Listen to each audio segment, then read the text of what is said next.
लतीफ़ाबाद की जामा मस्जिद नूरुल इस्लाम ख्वाजा चौक लतीफ़ाबाद नंबर 8 में तकमील कुरान पाक की तकरीब मुनक़िद की गई, जिसमें तरावी पढ़ाने वाले कारी बशीर रज़ा सिद्दीकी ने खूबसूरत अंदाज में कुरान पाक की तिलावत फरमाई।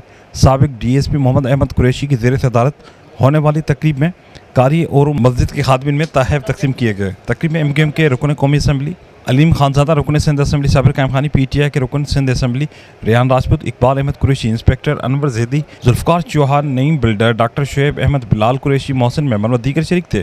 तकमील कुरान के अख्ताम पर इस्लामी स्कॉलर जमील ऐवान ने खुसूसी दुआ कराई। इस मौके पर मस्जिद कमेटी के अरकान हाफिज़ खुरम कादरी, डॉक्टर फुरकान अहमद, हाजी याकूब, अल्लाह नूर नक्शबंदी, सलीम कुरैशी व दीगर मकामी मौज़िन अमादी ने सियासी व समाजी रहनुमा शरीक थे।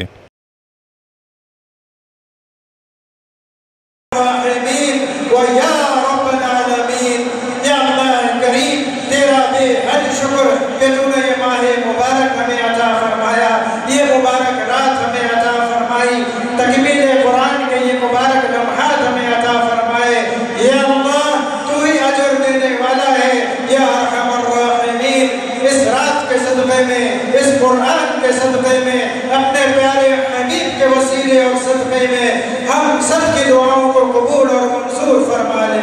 या अरहमर राहिमीन, हमारे वालिदैन की कुल्ली बख्शिश और मग़फ़िरत फरमा दे, उन्हें जन्नतुल फ़िरदौस की आला से आला